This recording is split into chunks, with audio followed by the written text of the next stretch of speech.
Hi ladies. In this video we're going to talk about the breathing mechanism and more specifically the carriage of the rib cage and the upper spine to help us with our sound. And hopefully we're getting a little better understanding of keeping the neck free and finding a nice poise of the head on the spine. I'm going to do some of this work on the floor. I really like the floor because the gravity puts us in a more relaxed state and also helps us to feel anytime that we can use our tactile senses and feel something to help us either with our alignment or our movement. It gives us additional feedback. But that's another reason why it's so helpful to do hands-on work. Besides that, when we do hands-on work, how the person doing the hands-on uses their body can be sent into the other person's body, so that's helpful as well in guiding. But some people have trouble with the floor. Maybe your knees are bad and you can't get up off the floor if you get down on the floor.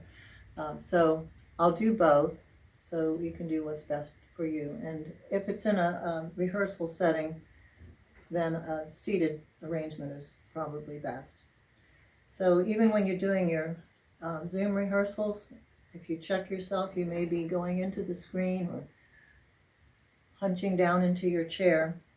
So this is a pretty good chair. It's got quite a long back on it. It's not perfectly where I would like it to be. And I put a towel over the back of it to give me a little bit of softness and also to fill it out a little bit. We'll use some pictures again to show how the rib cage drapes off of the spine. And I'm saying drapes off of the spine because sometimes, again, in the body mapping that we talked about in our last video, is how we imagine things. We may not even know how we imagine things, but we move in a certain way, and if you think about it, it is how you think. So we may think that our ribs come off of our sternum and stand like this. But we may not even think about our ribs as we're in this position. But the ribs are coming off of the vertebrae of the thoracic area of the spine, the mid-spine. So you look down to the 7th cervical, which is the end of your neck. That's a bump. It's kind of a bumpy place there as you travel down your neck, and then going down to the base of the rib cage before we get into the lumbar, the lower spine region. So the thoracic area is quite large, and your ribs, each rib is attached through a joint at the vertebrae, and so they're draped off of the back and then meeting into the front. It's this kind of a feeling. It's not this kind of a feeling. So again, this is a problem when we try to stand up where, now I've learned over the years how to lengthen and create extension for dancing without popping my rib cage open. So in dancing, this is a big problem with this pushing through the ribs, compressing the spine. So in finding extension through length, this is a big challenge for dancers. Fortunately, we don't need that for singing, but that doesn't leave us with no problems because we don't understand that rib cage connection with our spine, and we don't understand a good position or alignment for our lungs to be able to work properly and the diaphragm to be free to work. We can put a lot of inhibition into our breathing mechanism through either one of those extremes. So my rib cage, where I have that opening here in the rib cage, really those muscles ought to be flush with the bones right here. It should not be those bones poking out as we press through the ribs. So that's the same problem as the downward pull in the neck, is that pushing through here. And we all have different issues with the way that we stand. Some of us may have that hyperextension like that, and others may have this drop. Both of those are going to interfere with your instrument. So in the Alexander technique, we talk a lot about keeping the back, and that is all through the spine, but it's felt quite dramatically through that mid-spine. So how can we train that? It's not a matter of keeping the muscles tight or keeping the muscles firm. They have to be toned, but they have to be able to work. But it's finding the alignment and placement of the rib cage. And so there is, of course, some muscular tone that we develop as we do the little bit of exercise that we want to do to find that. But this is not a matter of making muscles tight. What I do want to do is find the chair with this area of my back. So I'm going to take my back, but I'm also going to take my back and up. That's the feeling I have there, is as if somebody put a hook in here and took it to the up, back diagonal. I'll show you this more dramatically on the floor, but as I said, some of you might have trouble with the floor. So I'm going to turn sideways here, and what I want to do is try to send this part of my spine, particularly the base of my rib cage, without bringing my shoulders forward. So my shoulder blades are touching the chair, and then I'm just going to practice this sense of taking my rib cage back into the chair and up. At the same time, I'm going to do the little nod with my head so that I can sense the extenders of my neck. Again, this is not a particularly physical feeling. I'm not feeling muscles. I'm just sensing the extenders where I know they are getting longer as my chin drops down so that my head can move up. Just let your arms fall at your sides. Now, when I raise my arms up, I'm keeping that position with my rib cage. So what typically would happen, I'll exaggerate this a little bit for the video. When the arms go up, this is typically what happens. So if we're doing our warm-ups and we take the arms up, so right now I'm being careful there to maintain that shelf, to maintain my back being back as I raise my arms up away and not letting this collapse and push through to happen. So I'm using this, again, sometimes we do sing with our arms moving up because in the choreography we may have something going on here, and of course then the chest wants to pop. But this is more of a placement exercise. Great for dancers, but also great for singers. So I've got that rib cage alignment and not allowing that pop to happen. So now if I were sitting to sing or standing to sing, I'm trying to sense that same sort of shaping or position of my rib cage, like it's sitting on a shelf and the ribs are coming off of the back into that open, relaxed, but aligned position instead of letting any of these kinds of things happen. Now, this collapse with the downward pull is really a nasty place to sing from. So that's the exercise in the chair. Now, the other thing I want to talk about is the three-dimensional breath. Now, remember when I was at the seminar at Ohio State, and we always had in each day, at the end of the day, you could go to do your art, your craft. So whether it was playing the violin or singing or dance, or you could go to a class where they were doing kitchen chores, household chores, or you could go to a class where they're doing more or less work on the floor, so that you could apply Alexander to whatever your activity was. So I always went to the performing arts seminar, and I found that fascinating to see the difference when these teachers did hands-on work with a piano player or a singer.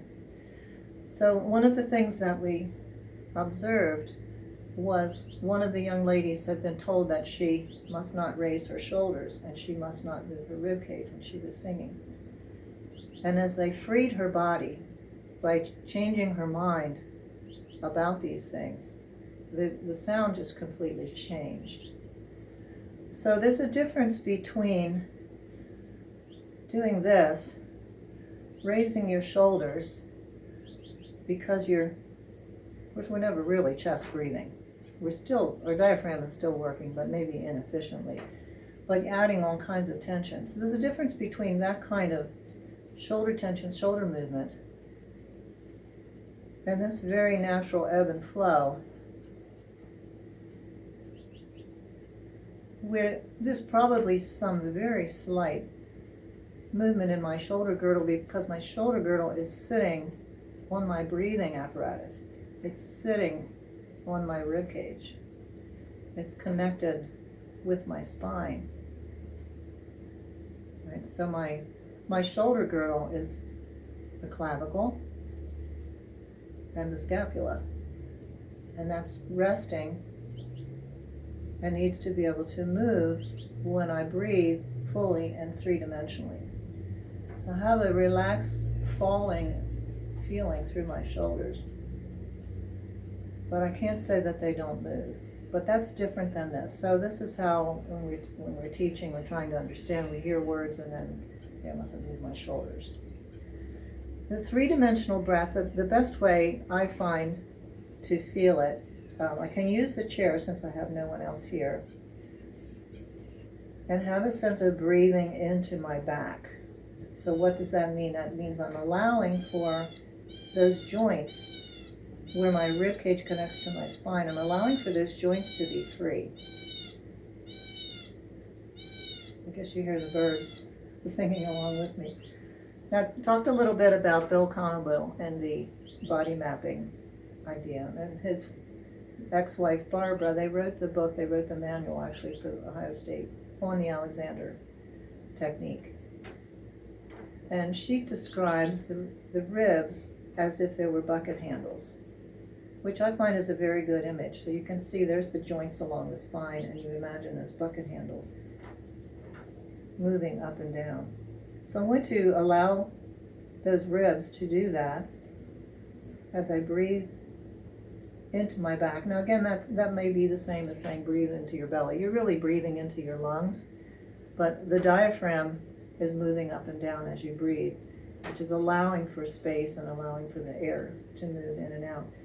And the rib cage is a flexible structure. It's not a fixed cage. So if the ribs are free to move, again, there can be more air taken into the lungs. So when we say breathing through the back, or breathing through any of these other parts of the body, that's what we're really talking about, is finding freedom. The other thing you can do is put your hands under your armpits here. And this is really helpful to have another person do it, because you can use their hands. And then you want to fill the hands so that hopefully your rib cage expands outwardly. So that's a three-dimensional breath. My back is opening. My ribs are freely opening away from those joints. Shoulder girdle is resting there. And the diaphragm is working pretty much on its own, the way it would when you're sleeping, when you relax. And we're going to find this on the floor where gravity is working. We don't have to use any anti-gravity muscles to stand, so we can be completely resting and really feel that sense of the three-dimensional breath. So breathing into my back, breathing into my sides, and not, see, when I'm doing this sort of, we call it chest breathing or chest lifting, I'm tightening down. So we'll look at the pictures and then we'll work on the floor a little bit. As I said, work in the chair, whatever works for you. And just be conscious, be aware, keep reminding yourself of what your structure is really like, and move away from habitual patterns that we have from our lifestyle where we weren't really thinking about it. Okay, so I'm going to do some work now on the floor. We're looking again, in this case, at Robin Gilmore's book with some very good drawings. So there is a drawing of the rib cage and the spine. You can see the sternum in the front. You can see in those lower ribs, you can see where they're attached to the vertebrae. And that rib cage is in a good neutral position. You can see the floating ribs down below. Then we'll move over here and see how the ribs are draping off of the spine.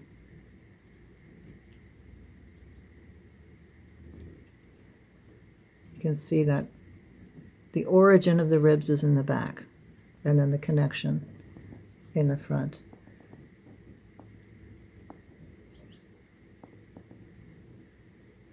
So here we have a cross section through the thoracic wall being that mid-spine area.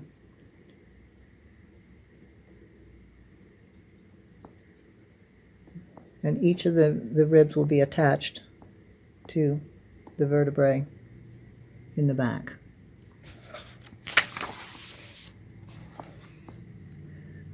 Here there's an outline of the diaphragm that you can see there, how that large muscle, sort of like a parachute, will move up and down there to allow for the air to move in and out. Well, let's get rid of the doggy toy. Now the pillow I'm using for this has a little bit of a hole in the middle. It's designed to support the curve of the neck, the proper curve of the neck, and then your head can go down in that hole. So if you have a neck pillow, some of the neck pillows that you can get for the car or different places that have a little support under there, you can use that, or you can roll a towel under your neck so you don't lie down on the floor and do the downward pull.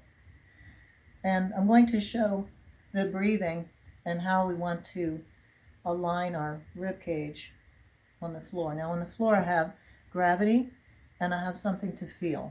Again, I was talking about that tactile feeling where we have something to touch, something to work with. So if you can't get on the floor, then you can use the chair and feel the back of the chair as you breathe into your back. There should not be an emptiness there. So if I lie down with this neck pillow, my head is in a nice position with my spine. It's not in this crunched position here. So what I'm going to do now is the same exercise I did in the chair.